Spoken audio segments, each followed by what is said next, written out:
Hello there guys, welcome back to Younes Talks Football, welcome back to a brand new video. I hope all of you are doing well today. This is your match preview for Chelsea versus Tottenham in the Carabao Cup semi-final.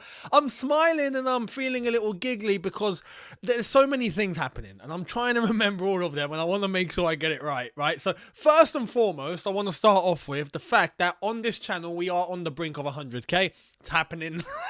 So honestly, thank you. I can't thank you enough. It's been a long time coming, especially for the OGs that remember me before this channel existed.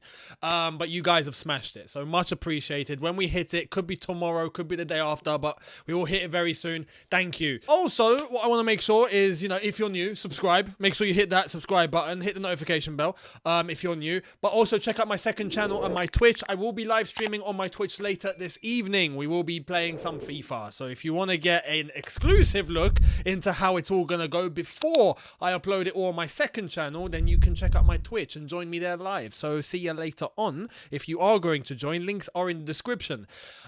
This game is this game would have normally been about one thing, but that's been completely clouded over because of other things. This fixture would have been about Antonio Conte coming back to Stamford Bridge for the first time since he was sacked 3-4 years ago. How long was it now? It's mad that he's left about 3-4 years ago, and since him we've had Sarri, we've had Lampard. Now we're with Tuchel. It goes to show you the turnover at Chelsea is mad. But Antonio Conte will be returning back to Stamford Bridge. And I had a listen to his press conference. I was curious to see what he was going to be asked and how he was going to answer. And I have to say, he hasn't changed one bit. It's funny, every single question he starts off with, and I'm just like, oh, the memories. Antonio Conte, look, I have to say, I'm looking forward to seeing him at the Bridge. I hope we destroy his team and I hope we pay Spurs, right? But Antonio Conte, it's going to be cool. I think that in terms of who he managed, we only have Azpilicueta, Alonso, Rudiger, and I think that's it. I think everyone else that he had has either moved on or isn't at Chelsea anymore. Barkley, he was one, I think. Crazy. There's not many left, basically, but it's going to be interesting to see what happens. It'll be good to see him. But yeah, his interview, his press conference was very classy. He said very good things about Chelsea, weirdly enough. He was saying, I spent 2 very good years there. I want to thank Chelsea, and the club because they brought me to English football. They gave me this experience, for my first experience in English football. He was just talking really nice. I mean, for someone who went to court with this club and won, I'm surprised he's talking very nicely about us. But you know what? Obviously water under the bridge, and it's going to be cool to see Antonio Conte, and it was nice to hear what he said about us. So that was really nice. Cool. Anyway, talking about water under the bridge, well, water ain't under the bridge in this aspect, because as I've said, the one dominant factor which is completely eclipsed Antonio Conte coming back to Chelsea is Romelu Lukaku. Now, Thomas Tuchel, I have to say, before we even get into Lukaku, right, and then the lineup and who I think is going to play, Thomas Tuchel, I have to give a round of applause for TT. We are so lucky to have this guy, man. We really are. I could not have asked for a better manager. I really couldn't. For someone who got thrown into this situation, today's press conference just proves everything about him. He's honest, he's clear, he's concise, he wears his heart on his sleeve, he stays true to his morals, he's transparent, he's a good man, he has respect, he knows what he's doing. I mean, everything, the way he speaks, what a diamond. What a diamond, man. Thomas Tuchel, you are a flipping legend in every sense of the word. And I mean that, man. Because as I've said, he got thrown into this situation. If you ask him, I think it's pretty clear he would rather not be in this situation right now and rather talking about how to approach the game and who's going to be available and all of that. But instead, for the past 4 or 5 days, he's just been Lukaku. And he's handled it like a boss, like an absolute boss. And today, he came out and said that Lukaku apologised So therefore, he's back in the squad. There's rumours going about that Lukaku's been fined £500,000. I don't know if that is actually true or not, but there are many places now saying that is the case. So that's a big fine. However, for us, it's a big fine. For Lukaku, it's 2 weeks' wages. Not even. It's 1 week and a half. It's 10 days of work. And that's £500,000 for Lukaku. So he's probably not that bothered in terms of being fined £500,000. If you're making it back in 10 days, I wouldn't be. Anyway, Lukaku, apparently he's apologised, as I've already said, to Thomas Tuchel. Right?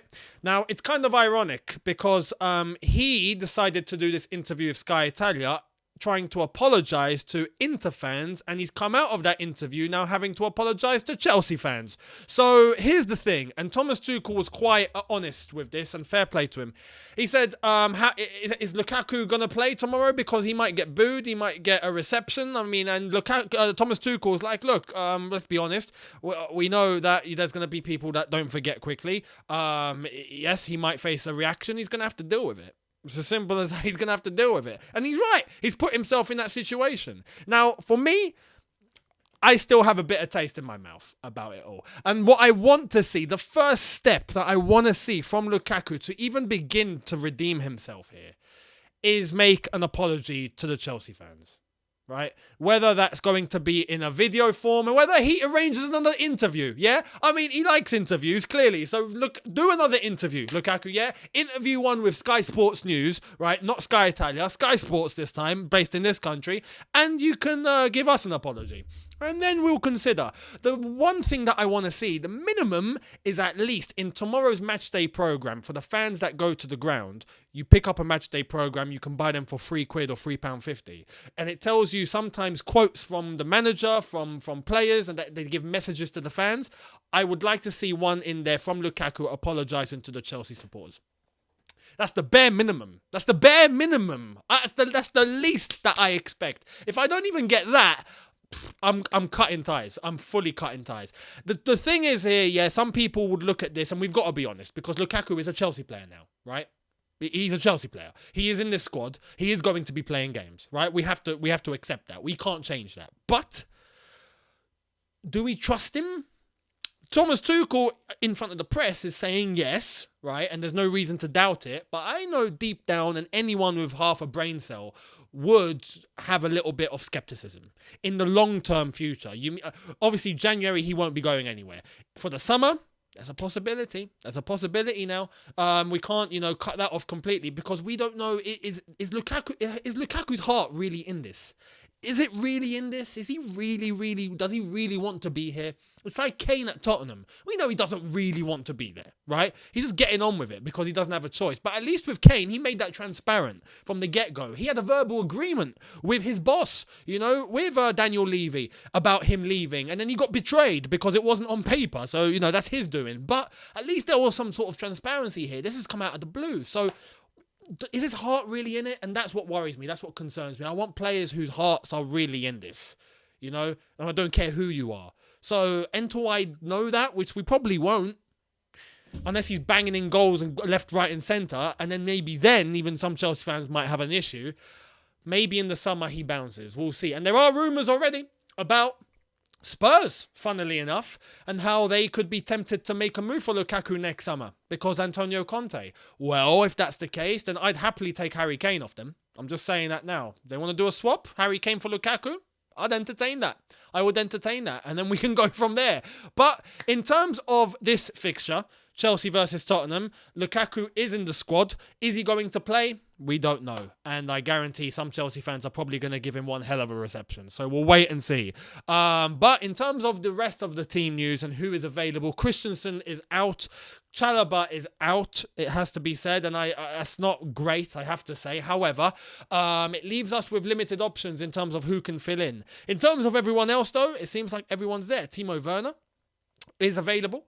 and he's back in the squad. He's going to be available for selection. So I'm looking forward to who is going to be selected here. I think we have a strong bunch and a bunch that will be able to get the job done. For Tottenham, they have a decent team and they're coming with a manager who we know very well. And it's going to be interesting in terms of football to see a defensive back three against a possession-based back three. It's going to be the same formation, two totally different systems. And that will get through to the people that keep saying, oh, just change the formation, that's going to solve the issue. I understand at the moment because of the wing-back situation, but in the context of everything, you're going to see the difference tomorrow between two teams that have a similar formation but a totally different system. Anyway, let's get into the starting 11 and who I think Thomas Tuchel should be going with. Let's get into it. Right, so starting off with the goalkeeper, we know Edouard Mendy has left. He's gone off to Senegal to join his national team teammates to join the AFCON, and that's going to be kicking off in 5 days' time. Cameroon, the hosts, on game 1. So that's going to be interesting. For now, Kepa. We say hello to Kepa, and he's going to be here for a little while. For as long as Senegal remain in that tournament, Kepa will be our goalkeeper. So Kepa in goal. The back three, I think, is going to have to be these three. I don't think there's any other option. Silva in the middle, Rudiger on the left, and Azpilicueta on the right as right centre-back. Azpi would normally be filling in that wing-back, but Christensen's not available. Chalobah's not available. There's no one else. Azpi has to play there. Reece James is not available. So Azpi probably needs to tuck back in to right centre-back. And then for wing-back, I'm going to entertain you very, very, very imminently. But Rudiger left centre-back, put in a good shift against Liverpool. Thiago Silva, same story. So did Azpi, to be fair. I didn't give the defence enough credit in my match review. But those are the three that need to be playing there. As we go to wing-backs, this is going to be where it gets interesting. Left wing-back, we know it's going to be Marcos Alonso. And Antonio Conte knows him well. So Marcos Alonso at left wing back, and I think what's going to happen is Callum Hudson-Odoi at right wing back, because we don't have any other option. The only other option, if Azpi is tucking in, is to play Pulisic at right wing back. But the one thing that worries me about Pulisic is his speed. I said this for the past 2 games that we've seen Pulisic play. He's gotten slower. I don't know if it's because he's been injured for so long and he couldn't really maybe work on his speed, but he's lost pace. He has definitely lost pace. Is he still quick? Yes.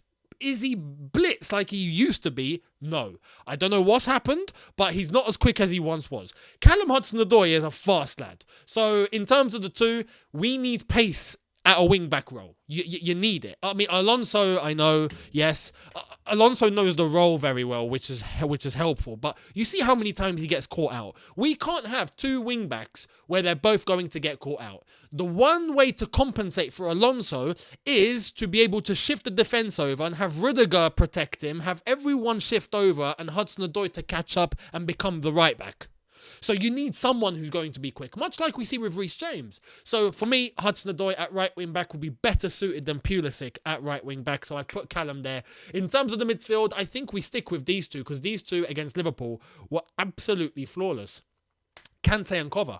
I mean, Cover man of the match, got everything spot on. Even the stats speak for himself. In terms of touches, first out of everyone on the pitch. Passes completed, first. Dribbles, I think, first. He got a goal. The way he scored was a worldie. Everything he done was sublime. Absolutely sublime. And Kante had a great game as well. Kante's Kante, and against Tottenham, I have faith that these two in midfield will be able to get the better of Skip and Højbjerg, who are the two that I expect to start for Tottenham. So in terms of dominating the game, especially in midfield, that should be us. Now, in terms of the front three, this is where it gets a little tasty because there's the whole Lukaku question. But before we get to that, I'm going to say play Pulisic at left wing or left-sided forward, as often described. So Pulisic there, he's on good form. The one thing I worry about Pulisic is his energy. And he was dead against Liverpool. At the end of that game, he was finished. You could just see he was finished. I hope he's had enough time to recover. It probably isn't, but I hope that's the case. And he actually has enough energy to be able to go all the way tomorrow, 90 minutes, against Tottenham in a cup semi-final. So Pulisic would be my go-to. On the right-hand side, I would like to see the reintroduction of Havertz back in a familiar role as to where he should be.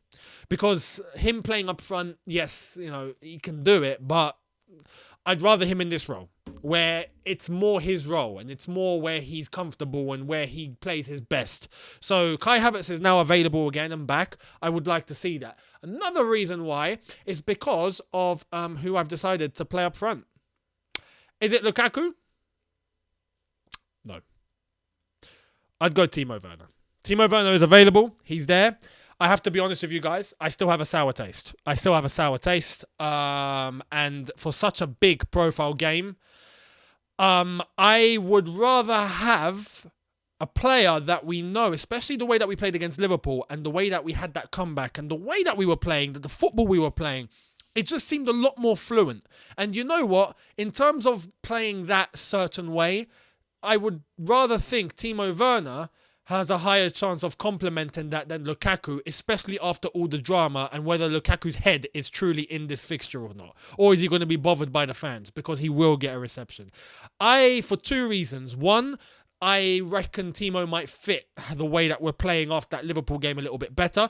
And two, I don't want anything to throw Lukaku off even further because, let's face it, he's put himself in the mud. And in a high-profile game, semi-final, if he comes on and he's disturbed and it disturbs the team, I don't want that. Timo will not be disturbed. So play Timo. That's just it. In terms, as I've said, of Lukaku, I hope he makes a public apology to all of us. That would be nice. And make it clear that he's done it to the club as well. And then we can maybe start looking a bit forward, at least for the rest of the season. And then in the summer, we can make some decisions. But for now, that is what I would like to see. But for tomorrow, that would be my starting 11. And in terms of a score prediction, I'm going with a Chelsea win. I'm going with a narrow win, though. I'm going Chelsea 2, Tottenham 1. I do think Tottenham might score because, let's face it, the way Conte has them playing as of late, it's solid, but they have a very good attack. Yes, defensively, they look a little bit more stable. They're not the perfect article yet. They are nowhere near the finished article. Let's have it right. They have loopholes, and I think we can exploit them, especially in midfield, especially in their defence. But they have 3 top men up top. Heung-min Son, Harry Kane, Lucas Moura. With their overbombing wing-backs, if it's going to be Reguilon and Emerson Royale, as predicted, I hope we're able to contain them at least, because that eliminates one big portion of the way Antonio Conte focuses his system on. We know that very well. So, look, the main threat is their front 3. Son, Kane, Moura. That's what we got to look out for. If we have them under control, we win. But I do think there's enough quality there for them to bag one goal. But we'll see. 2-1 is my score prediction. Let me know what you think in the comment section below. I'd love to hear it. Thank you all so much for watching. Hit that subscribe button if you are new. Hit that notification bell to be notified once I've uploaded. Don't forget, watch along tomorrow live for that Chelsea Tottenham game. First leg semi-final at the Bridge. Make sure you are here, live and ready. And I will see all of you then. Also, if you're going to catch me on FIFA later on Twitch, link in the description. Also, subscribe to my second channel, Younes Talks. And I'll see all of you very soon. Have a good one, people. See you in a bit. Take care and peace.